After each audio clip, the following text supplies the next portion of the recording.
തീർച്ചയായും ഈ ഘട്ടത്തിൽ പിണറായി വിജയൻ്റെ ജീവിതവുമായി ബന്ധപ്പെട്ട ജീവിതരേഖയിലേക്ക് നമുക്ക് ഒന്നെത്തി നോക്കാവുന്നതാണ്. അതിലേക്ക് പോകുന്നതിന് മുമ്പ് തീർച്ചയായും പിണറായി വിജയനെ ഔദ്യോഗികമായി മുഖ്യമന്ത്രിയായി പ്രഖ്യാപിച്ച ഇതിനെ സംബന്ധിച്ചുള്ള വിശദാംശങ്ങളുമായി KG ദിനകർ ഞങ്ങളുടെ പ്രതിനിധി ചേരുകയാണ്. ദിനകർ, വിശദാംശങ്ങളിലേക്ക് പോയാൽ.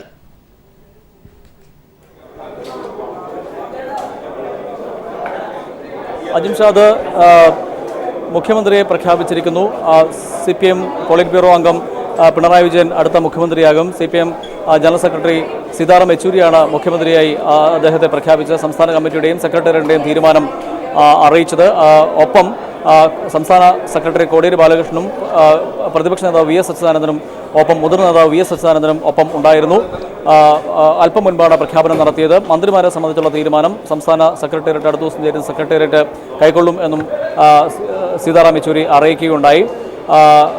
എന്തായാലും പ്രഖ്യാപനം ഉണ്ടായിരിക്കുന്നു. ഔദ്യോഗിക പ്രഖ്യാപനം വന്നിരിക്കുന്നു. രാവിലെ സംസ്ഥാന സെക്രട്ടേറിയറ്റ് യോഗം ചേർന്നിരുന്നു. അതിനുശേഷം സംസ്ഥാന കമ്മിറ്റിയും യോഗം ചേർന്നിരുന്നു.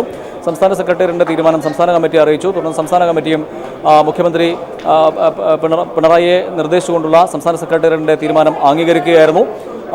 അതിനുശേഷമാണ് ജനറൽ സെക്രട്ടറി സീതാറാം യെച്ചൂരി ഇപ്പോൾ പ്രഖ്യാപനം നടത്തിയിരിക്കുന്നത്. അജിംഷാദ്, തീർച്ചയായും ഐകകണ്ഠേനയാണ് അത്തരത്തിലൊരു തീരുമാനം പാർട്ടിയിൽ എത്തിയതെന്നും അത് പ്രഖ്യാപിക്കുകയാണ് ഈ ഘട്ടത്തിൽ എന്നുമാണ് സീതാറാം യെച്ചൂരി പറഞ്ഞത്.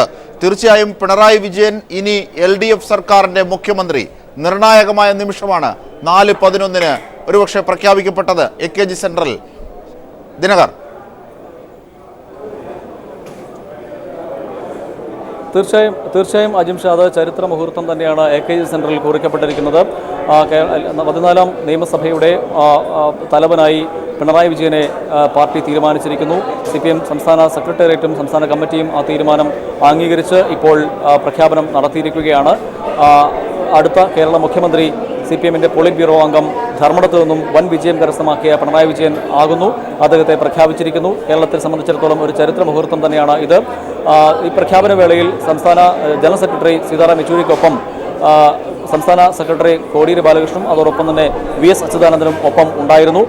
ഇരുവരുടെയും സാന്നിധ്യത്തിലാണ് ജനറൽ സെക്രട്ടറി സീതാറാം യെച്ചൂരി പിണറായി വിജയൻ്റെ മുഖ്യമന്ത്രി പദവി പ്രഖ്യാപിച്ചത്.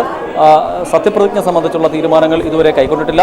അത് മറ്റന്നാൾ ചേരുന്ന സംസ്ഥാന സെക്രട്ടേറിയറ്റ് യോഗത്തിൽ ആയിരിക്കും തീരുമാനിക്കുക എന്നാണ് നമുക്ക് മനസ്സിലാക്കാൻ കഴിയുന്നത്.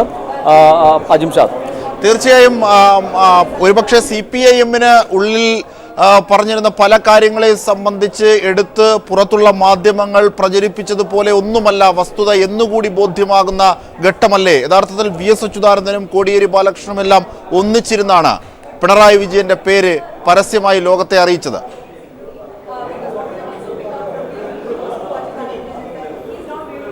തീർച്ചയായും അജിംഷാദ്, ഐകകണ്ഠേന തീരുമാനിക്കപ്പെട്ട പേര് ആണ് ഇപ്പോൾ പ്രഖ്യാപിച്ചിരിക്കുന്നത്. ഞാൻ നേരത്തെ സൂചിപ്പിച്ചതുപോലെ ഐകകണ്ഠേന രാവിലെ സംസ്ഥാന സെക്രട്ടേറിയറ്റ് തീരുമാനം കൈക്കൊണ്ടു. തുടർന്ന് സംസ്ഥാന കമ്മിറ്റി ഏതാണ്ട് 20 മിനിറ്റ് മാത്രം സംസ്ഥാന കമ്മിറ്റി ചേർന്നു. അതിനുശേഷം സംസ്ഥാന സെക്രട്ടേറിയറ്റ് മുന്നോട്ട് വെച്ച പേര് പിണറായി വിജയൻ്റെ പേര് സംസ്ഥാന കമ്മിറ്റിയും അംഗീകരിച്ച് പിരിയുകയായിരുന്നു. തുടർന്നാണ് ജനറൽ സെക്രട്ടറി സീതാറാം യെച്ചൂരി ഈ പേര് ഇപ്പോൾ പിണറായി വിജയൻ്റെ പേര് മുഖ്യമന്ത്രിയായി പ്രഖ്യാപിച്ചിരിക്കുന്നത്. കേരളത്തെ സംബന്ധിച്ചിടത്തോളം ഒരു ചരിത്ര മുഹൂർത്തം തന്നെ കുറിക്കപ്പെട്ടിരിക്കുന്നു.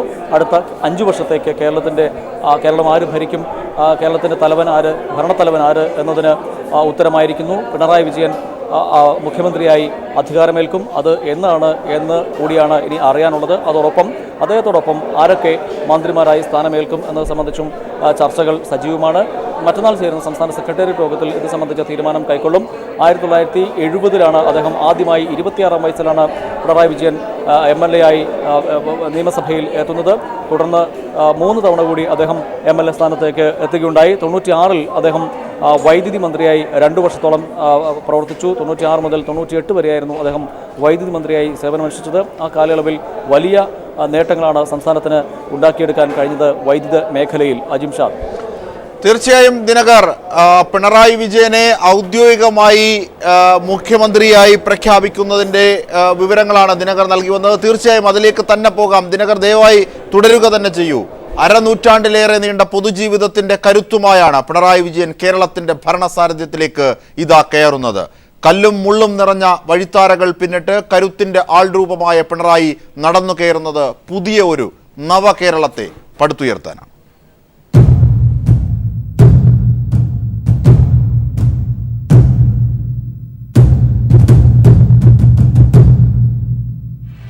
പാറപ്പുറം സമ്മേളനത്തിന്റെ ചരിത്രമുറങ്ങുന്ന പിണറായി ഗ്രാമമാണ് പിണറായി വിജയൻ എന്ന കമ്മ്യൂണിസ്റ്റിനെ വാർത്തെടുക്കുന്നത്.